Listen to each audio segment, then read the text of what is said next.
If you're an appointment setter in 2025, you are at the bottom of the totem pole when it comes to making money online. Okay, you need to understand that you are the most replaceable aspect in your business outside of maybe a VA from the Philippines. Okay, and I see this so often where there's so many appointment setters in the game right now who have solid skill sets. They have good track record and good numbers to back up what they've done, but they get stuck in the exact same position for months and in some cases years. And I think the reason why is because they significantly miscalculate the step of what it takes to actually become a closer. They think it's way bigger of a step than what it actually is. And because of that, they end up wasting years of their life and tens of thousands, if not hundreds of thousands of dollars in opportunity cost because they didn't take the step sooner. Okay, in this video, what I want to do is basically lay out exactly how, if I was in your shoes, if I was an appointment setter, what I would do so that I can land a closing role in a matter of a few weeks so that I can be pulling in 10 grand a month plus in a matter of a few months. If you don't know who I am, my name is Misha. I've been in high ticket sales now since 2019. Both as a closer, I've sold a few million in sales. I've also managed sales teams. I have hired dozens of closers. I've also hired dozens of setters. That's my credibility for this video. Now let's jump straight into it, okay? First off, I mean, let's talk about why do you need to make the move, right? Why do you need to urgently get off your ass and, move as fast as you possibly can to become a closer, okay?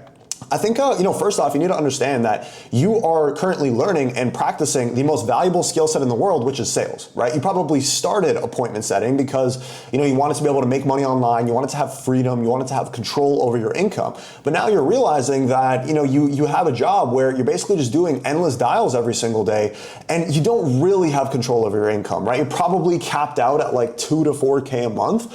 I think why a lot of people get delayed and they get stuck right here in this position for months, if not years, is because number one, they don't think that they're like qualified to be a closer. They don't think that they have the resume or the track record. So they think, all right, let me spend more time as a setter before I make that jump.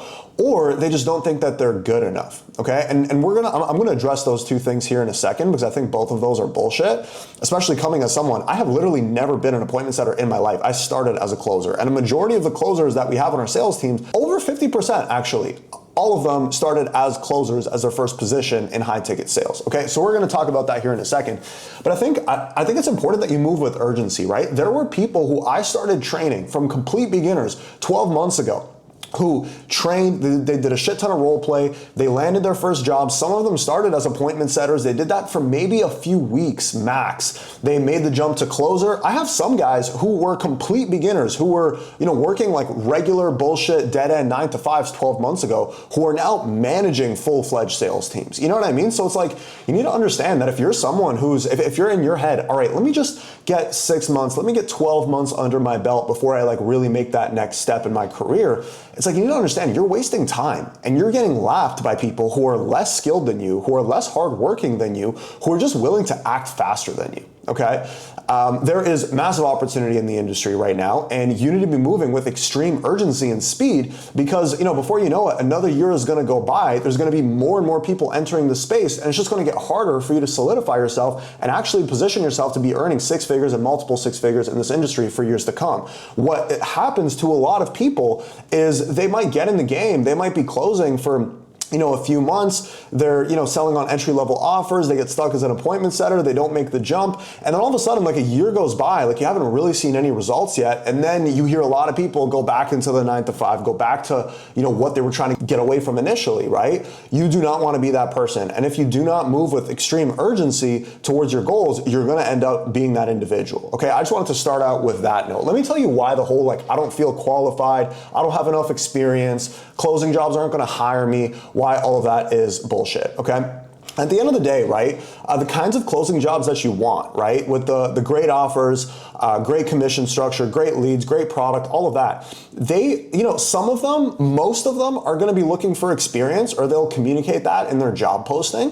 But you need to understand that when they say they're looking for experience, really what they're saying is, yo, we're looking for sharp, qualified people, right? That line in the job posting, the reason why they have it there is because that turns off everybody who has no confidence in their skill set, right? on a, every single time I would run a hiring post for the offers that I manage, I do the exact same thing. I'm looking for experienced closers, right? But then the guys who are, appointment setters who want to make the jump to closer, the appointment setters like with real balls and real confidence and who are willing to work their ass off, even though they're technically not experienced closers, they apply anyways, right? So like when I see like, okay, experience required, really, I mean, that's a test of your confidence in yourself, right? And even if it isn't, it's like you should not let that deter you. It's like, what comes first, the experience or the closing job? You know what I mean? Like, you're just gonna get stuck in that loop forever. And the second thing, like when it comes to skill set, sure, as an appointment setter, the skill set is very different, right? What you're doing on a day-to-day basis is very different than closing.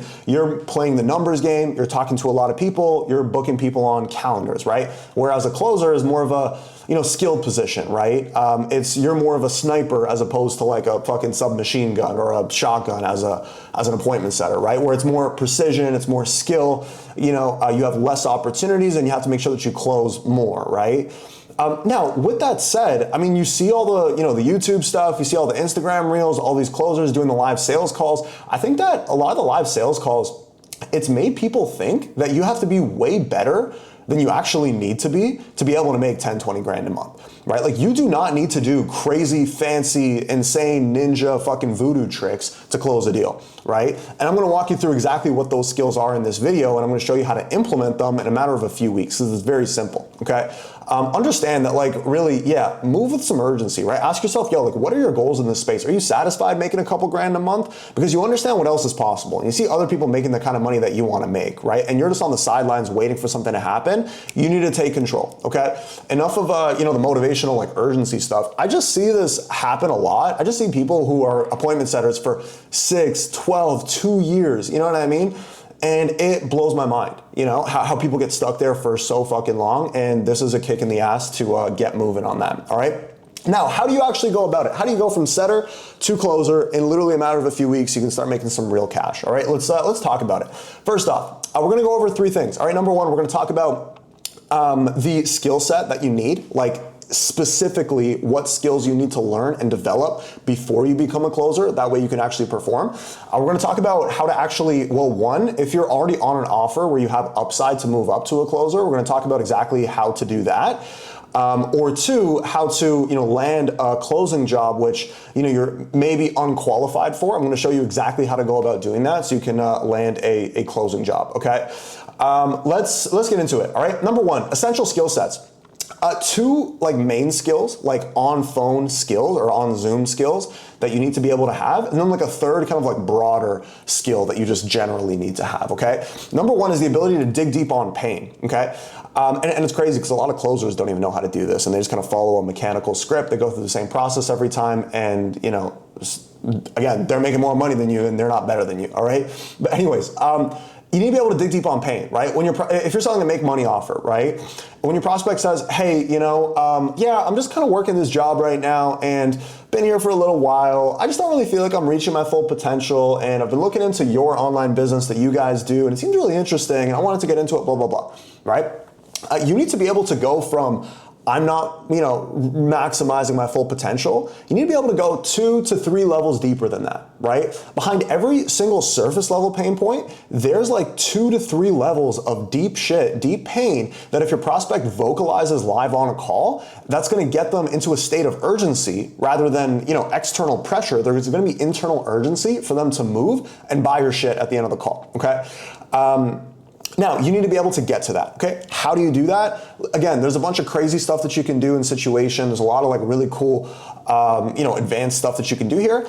I'm just gonna teach you the simple, lowest hanging fruit that you can implement that's gonna allow you to, put yourself in a position where you can close, okay? You're gonna use what's called the mirror and define strategy. This is exactly what I teach. At this point, I've taught hundreds of beginners how to do this, and this is what they've used, to land their first closing role and start hitting $5,000, $10,000 months. Literally, you just repeat back exactly what you heard in your own words, and then you get them to define a word that they used. And you do this like 2 to 3 times, and then you can get people to open up about their deep pain, like almost effortlessly. It's crazy. So like for that example, right? It's like, okay, cool, gotcha. So you mentioned you've been working this job now for about 5 years, it seems like it's going okay, but like you're kind of realizing you're not really reaching your full potential, and that's what's got you looking into different online businesses. Is that right?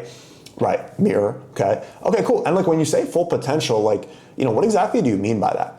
Yeah, man, like all my life I've always, been entrepreneurial. I've always liked the idea of starting a business. I never actually did it and went for it.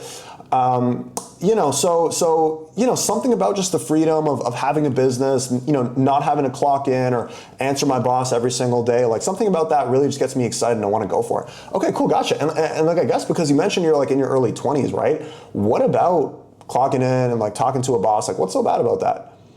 Well, man, I mean, there's nothing really bad about that, but, boom, boom, boom. And now they get deep, right? Now they explain exactly why they are not willing to stay in the same position. That way, as long as you don't fuck up the rest of your sales call and you actually give them something worth buying, they pay in full at the end of the call because they have just admitted and they have said to you multiple times that I'm not willing to stay in the same position because of X, Y, and Z pain. Literally repeat back what you just heard, get them to explain a specific word that they used. You just do that a few times, right? And you're gonna find pain points like easily. Try it out, you'll see what I mean, okay? That's skill set number one. Skill set number two is your ability to challenge limiting beliefs to prevent objections, okay? So when you're at your challenge section of the call, right, where you're like, okay, cool, gotcha, man, and how long have you actually been thinking about making this move? Yeah, I've been thinking for about a year, right? All right, great, gotcha. And in the last year, like what progress have you actually made when it comes to getting some kind of a business started online? Right? Yeah, I mean, I haven't really made a lot, to be honest with you. I've just been looking for something that's, actually the right fit for me. Or actually I'll give this example. Yeah, I just haven't really had a lot of guidance. Like I don't really know what I'm doing, right? Most closers just move on here. Okay, cool. They haven't had guidance. I'm just going to sell them guidance at the end of the call and then they're going to buy, right? No, wrong. The source of every objection, think about it. I don't have the money. I'm uncomfortable. I want to do more research. The source of all of those objections is the underlying limiting belief that has been holding this person back for the last year. You can dig and get into their limiting belief before you ever even bring up price or what you're offering to completely neutralize that objection from coming up. That way, when it's time to buy and pay, you've already addressed it completely, right? Again, you don't need to be doing crazy objection handling reframes, right? What you need to do is you need to learn how to prevent most objections from coming up because that's where you're going to be getting a majority of your sales, okay? How do you do this? Same approach, or very similar approach as you would when it comes to pain, is you need to take that surface level limiting belief of I haven't been able to find guidance and you need to get to the root cause of where that actually comes from. Right? How do we do it? Okay, gotcha. So, in the last year that you mentioned you've been thinking about doing this, you mentioned you just haven't really had guidance, right? That's why you haven't started, right? I mirror or repeat back. Okay, cool, gotcha. And I guess what was kind of like holding you back from finding the guidance that you needed, right? So it's like limiting belief. What was stopping you from overcoming that limiting belief? Right? Yeah, I mean, I guess I just don't really know kind of where to start, like what to look for. I don't know who to trust. Okay, gotcha. So it sounds like there's some uncertainty. You're new to the business, you're new to the game, so you haven't really, you just haven't really taken that first step because this is all unknown to you. Is that right? Okay, cool, gotcha. And I mean, have you even taken a step to see if something would or wouldn't work for you? No, I haven't. Okay, gotcha. So because it's unknown, you haven't taken any steps. But at the same time, until we take steps, we're never going to know if something's going to work for you. Am I understanding correctly? Yeah, I mean, I guess when you put it like that, yeah, man, I mean, listen, can I make an observation? It sounds like to me, and correct me if I'm wrong, and this might be an assumption or a conclusion that I come to based on my entire call previously, but at the end of the day, I think, especially in a B2C market, a core reason why people don't move and take the action that they know they need to take is because they've convinced themselves their current situation is not as bad as it is. Right? They've, distracted themselves. They've told themselves whatever, that, money doesn't buy happiness and blah, blah, blah, blah, blah, all the bullshit that they try to psyop you with, right? They've convinced themselves of all of that. Can I make an observation, man? I mean, listen, it seems to me, it's like, dude, you're 23 years old, you're clearing $100,000 a year, working that sales job. And, I mean, it sounds like to me, like maybe you've gotten a little bit comfortable, you've gotten a little bit complacent. And because of that, you just haven't really put the effort towards building the business or achieving the potential that you feel like you have. Am I right?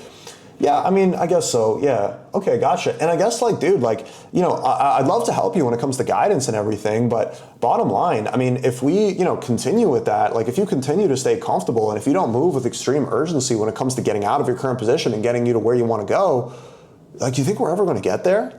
Cool. So like, what's going to be different, right? What's going to be different going forward? That way you're locked in and you're all in on this business. We can actually get you the result. You need to be able to execute that, where it's literally that framework, right? And you can play that back, watch it through. You can apply that with basically every limiting belief that you get. You need to be able to do that, is to get a couple levels below that initial excuse to the limiting belief. And then you need to be able to have a bit of a coaching moment where you walk them through how their limiting belief is holding them back, and it's going to continue to hold them back. And then you need to start gaining commitments to basically completely neutralize that limiting belief, get it out of the picture. That way they're ready to move forward. And then when we get to the end of the call, the limiting belief is out of the equation, and we can just talk about how we're going to collect the cash, okay?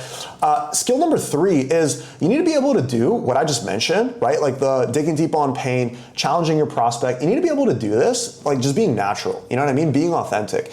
A lot of people, like when you look at how they sound on a sales call versus how they sound in day-to-day life, like they're two completely different people, and human beings have a subconscious sense for when you're being inauthentic. Like it's very obvious, and you probably know what I'm talking about, right? Especially like being someone who studies sales, who's interested in sales. Whenever you're being sold to, you're very tuned in to like the salesy shit that they're trying to pull on you, you know? And then whenever you get the sense that someone wants you to do something, even if it's in your best interest, just because you get the sense that they want you to do it, it makes you not want to do it. You know, I had this experience. I was buying a car a couple months ago, and that's the only thing that was going through my mind the entire time. Right? It's like it was literally the perfect car. I was ready to buy it. It was exactly what I wanted, but like the salesperson was just so bad, and like they were just working against themselves.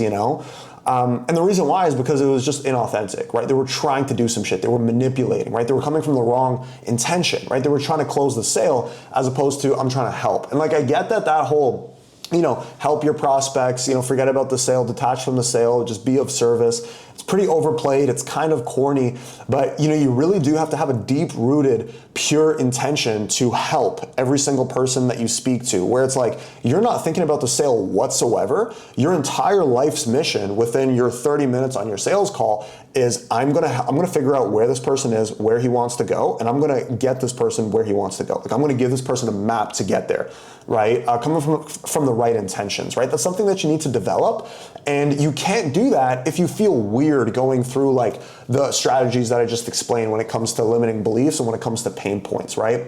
It's like if you're not very comfortable in those sections of the call, if you don't know exactly what you're doing, you're gonna try to fake it, you're gonna try to rely on like scripts, and then you're gonna come off as inauthentic, right? So what you need to do, okay, how do you actually develop these skills? Let's talk about it. 2 things, okay? Number 1, if you're already on an offer, or even if you're not on an offer, first thing that you wanna do is you wanna study great sales, right? I have some live call recordings on my channel. There's a million on YouTube. If you're already on an offer, that's even better. Find the closer on your offer, and find the top guy. Get the Google Drive of all of his call recordings, right? Like you should be obsessing over great sales calls, right? Something that I always get all my guys on my sales teams to do, especially the guys who are in a rut, who are underperforming, new closers who I want to get up to speed. I tell them every single day, I want you to start your day with 30 minutes of just playing a close deal from another closer who's better than you. Every single day, you're going to listen to this, right? That way, you almost like ingrain it into your subconscious what great sales calls look like. And then when you're actually on the call, like you don't even have to think. It's just unconscious, right? That's number 1, is just like swim in great sales call recordings and do that every single day, okay?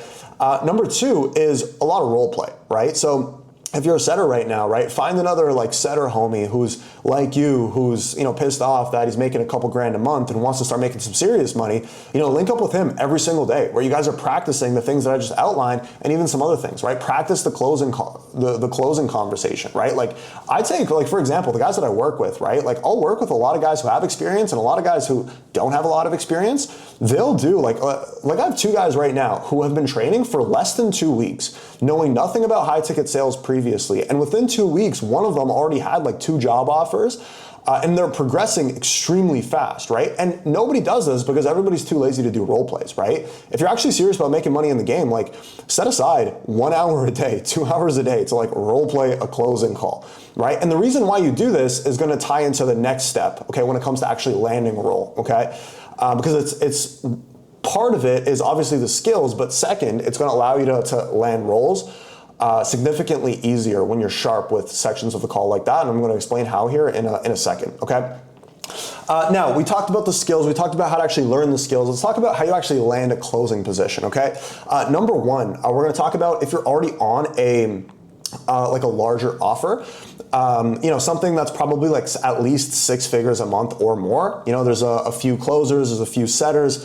If you can be a closer on your current offer, that's going to be the best step that you can take, okay? Now, a lot of the times, like a lot of these offers, right, they want to, they have their core guys who are closing, and then they have some setters. So it's like, unless they start scaling up ad spend, you would have to replace one of the closers almost in a way, right? So it's like a lot of the time sales managers won't really be open to like progressing guys like this. So let me tell you exactly how you'd move up within your current offer, okay? Very simple. A lot of people kind of just wait, right? A lot of people just wait, as I perform, as things happen, I'll eventually get the offer to be you want to be proactive about this, right? This strategy, by the way, that I'm about to share with you, this has allowed me to not only negotiate different, promotions in my career, this has allowed me to negotiate higher commission percentages. This has allowed me to negotiate bonuses, tiered commission structures. This has allowed me to, position myself for higher quality opportunities in the sales agency that I used to work in. This has allowed me to position myself to be a manager, to even get profit share and equity within the businesses that I sold in, okay? Now, how do you actually go about getting more shit? How do you go about negotiating with your leadership, your sales management to get more, all right? Let's talk about it. Very simple. I mean, really what you need to do is schedule a meeting, right, with your manager or whoever's your higher up. 2 steps, okay? Number one is you communicate your goals, right? Most people just don't do this, right? Most people kind of go with the flow. They don't really have goals. Maybe they have goals. They don't really talk about them outwardly. You want to say, like my goal by the end of this year, I want to be at a place where I'm doing 10 grand a month minimum, and I'm a closer on this offer, right? Okay, great. You come into that meeting. Hey, listen, I just wanted to talk about, my career pathway working within this offer. I just wanted to be really clear and let you know, like my goal is I want to be able to make 10 grand a month, and I want to be able to make the jump to closer one day, right? Number one, vocalize your goals, make them clear, right? Number two is you're going to say, now listen, I understand, I still have skills to learn. I still have to get better. I still have to work my way up. I just wanted to sit down and have a conversation with you as to, what you need from me, what kind of performance you need to see for me to be able to get that opportunity. You can do this for anything, right? Like I said, I've used this exact strategy for profit share, equity, management, all of that, right? Hey, here's a position, here's something that I want in the future. I might not be ready for it yet, but what are the KPIs and performance that you need to see from me where, once I hit those numbers, I would get it? Because there's always a number, right? And then you just figure out what that KPI is, talk about it, and then work your ass off to hit it, right? There's a certain amount of cash collected you need to get, a certain amount of appointments you need to set, somewhere in the leaderboard that you need to be, et cetera, right? Define a KPI. Okay, great. So like once I start performing at this level, I'll get that role. Okay, awesome. Great. And then now just go perform, right? That's number one. Number two, let's say you're like on a smaller offer. Maybe you're like on a sales team of like less than 3, offers sub 100 grand a month. You want to be a closer, you want to make serious cash, you're probably going to have to go find the new role.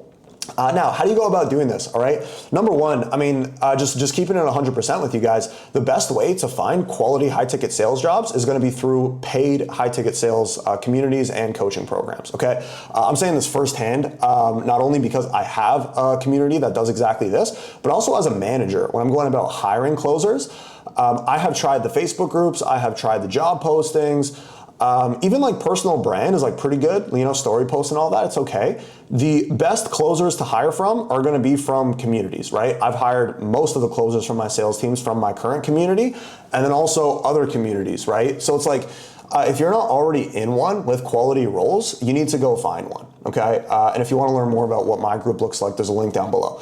Alternative, like if you wanted to cheap out and not spend any money, which is kind of counterintuitive because I don't know how you expect to make a lot of money in an industry centered around influencing other people to invest into their selves. If you're not willing to invest into yourself, like that doesn't really make sense, but like whatever, let's play it out, right? Probably the second best option is going to be to, I don't like the whole idea of DMing coaches directly because most of the time there's going to be DMs that are in there, they're not really responding to their DM. Like they're getting millions of DMs every single day, right? So responding to like coaches directly, I don't really see that working anymore unless you're sending out like hundreds of messages. What you want to do is you want to find sales managers, recruiters, and sales agency owners. Okay, the reason why is these three people, number one, they don't typically have like massive personal brands. They're going to be a lot easier to contact. More importantly, they are literally always hiring A-player talent. Okay, if someone approaches one of these people or one of the positions that I just mentioned, and like you're a killer and you send them a sick application, they're gonna find a role for you somewhere. Okay, so you know, who are these people? I mean, I'm not gonna drop any names right now, but you know, just get in tune in the high ticket sales social media community. You know what I mean? Get on X, get on YouTube, get on Instagram, you know, look at who other people are following, figure out who are the real players in the game, figure out, you know, who these people are, follow them. You'll see them post on their stories a lot, and you'll also be able to contact them directly and find roles. Okay. That's number one. Number two, when it comes to actually landing a role, let me look at my notes real quick. So I believe I had something here. Yeah, number one. I mean, really after that, you know, the thing is like in your Loom video, a lot of people overthink that. You just need to demonstrate confidence and good speaking ability, really, and the fact that you're presentable, right? Like anything else, as long as everything that you say is like, you know, politically correct and you're not dropping any like crazy controversial statements, like as long as you drop a normal Loom video with confidence put together and you demonstrate your ability to articulate yourself, it's like you'll land an interview. You know what I mean? For most closing roles. Now, the you know, what I would do in addition to that, right? Because maybe you might be applying for a role that might be, you know, a couple steps ahead, right? It might be something you're slightly underqualified for. What I would do is I would put together a Google Drive with a couple snippets of role plays or call recordings, right? They'll listen to it, they'll see your ability live, and they'll recognize, okay, cool, is this person good? If you're actually good and you did what I told you a second ago to role play and practice those scenarios, they're at least gonna get you on an interview, right? You'll be able to submit a few applications, get a few interviews for quality roles, right? And then at that point, it's like, as long as you've done the practice that you've needed to do, as long as like you've literally just went back to that moment earlier in this video, if you practiced those two things and you sat down for like an hour every day and you worked on those for like 2 weeks, you would be ahead of like 90-95% of all of the other applicants who are hiring. Okay, just by nailing those two sections of the call, right? And then at that point, you just have to do your thing on the interview and not fumble the ball, right? I have other videos that go over how to operate on your interview, how to get hired for roles. I go a lot deeper over there, but really that's the main thing when it comes to those roles, right? It all starts with the distinction, right? The key distinction here is that you need to develop the skill sets for the kinds of roles and opportunities that you want, right? The same frame that we're really closing our prospects on, right? Which is, and you know, if you're an appointment setter, maybe you're just learning about this, maybe you already know this, but the core frame of what you're doing when you're closing a deal is you're getting your prospect to step into the kind of version of themselves that they're trying to become, right? If their goal is they want to get out of their 9 to 5, make 20 grand a month, do a bunch of things, they need to start acting like that individual before they get there, which means, you know, getting aggressive, investing into themselves, developing their skill sets, moving with urgency, moving past limiting beliefs, all of that, right? You have to make that sale, and then the, you know, high ticket sale becomes a lot easier, right? So it's like, you need to do the same thing, right? Step into the kind of closer that makes the type of money that you want. Start learning and developing those skills right now. Just commit to it for a few weeks. And then, you know, when you actually get yourself on an interview with your dream role, you're going to crush it, right? And you're going to impress the hiring manager when, you know, you do your role play and then you land your gig, right? Yeah, I mean, really, that's it, guys, right? And then at that point, right, like once you're actually closing, obviously there's going to be some slow periods, right? Like some people come in and they just crush it right out the gate. Some people don't. You might go through some ups and downs initially, right? What you want to do, and this is something that I did when I first started closing, because I wasn't like very highly skilled in the beginning. I remember I saw a lot of people who were just more like naturally skilled, it felt like, than me. And that would frustrate me a lot. But it's like something that I would always go back to is, you know, hard work beats talent when talent fails to work hard. All the guys who were better than me, they wouldn't do the extra work, right? They wouldn't do the extra training. They wouldn't put in the extra dials, right? They would just kind of rely on their skill set. And that is your edge, right? So it's like, number one, as an appointment setter, you're probably very familiar with that already. You know, number two is I would apply a lot of the shit that you're already doing as an appointment setter to your closing sales process, right? So something I used to always do immediately whenever I had a call book in for like 2-3 days out, at some point in the day, whenever I have some free time, I would hit them up, I'd shoot them a text, I'd sometimes get on a call with them, and I would run a triage call, right? Where I'm getting to know them, building a little bit of rapport. I would like frame the mechanism for what we're offering. I'd give them some value, you know what I mean? I would say, hey, like watch this case study, which after you spend 30 minutes watching, it's gonna make you wanna buy my shit 10 times more. You know, just watch this before our call. That way, you know, we can be as productive as possible for our meeting. Like I would do that all the time, right? And then on that initial triage call, it's really just like a friendly, like, hey, like here's a bunch of value and I'm just gonna help you out. And they're like, wow, this guy's a legend, right? I would do a lot of that. I'll do a lot of pre-call, show up rate stuff. You know what I mean? I was like, yo, listen, I don't wanna hop on a call and have to do some crazy voodoo magic to close a deal. I want people to show up on my call like ready to buy. So I would do a lot of that pre-call nurture stuff to get people ready to go for my call, right? Something like that, again, a lot of people don't really do, but that's gonna give you a massive advantage, especially early on your offer when you're still kind of figuring it out and you're still really mastering, you know, your offer and your overall sales call, okay? That's what I got for you guys. I mean, basically core message here is like, and you're probably realizing like this stuff is very straightforward and very simple. A lot of people get stuck in this appointment setting position for months, if not years, when if they just locked in, moved with a little bit of urgency, really you can make this shift in like a few weeks. So, you know, I hope this video encourages you to go ahead and do that. If you want some help, in terms of, you know, training these skills and finding an offer, feel free to learn more about what we do when it comes to, you know, the training down below in the description. Otherwise, go ahead, like, comment, subscribe, and I will see you on the next video. Peace.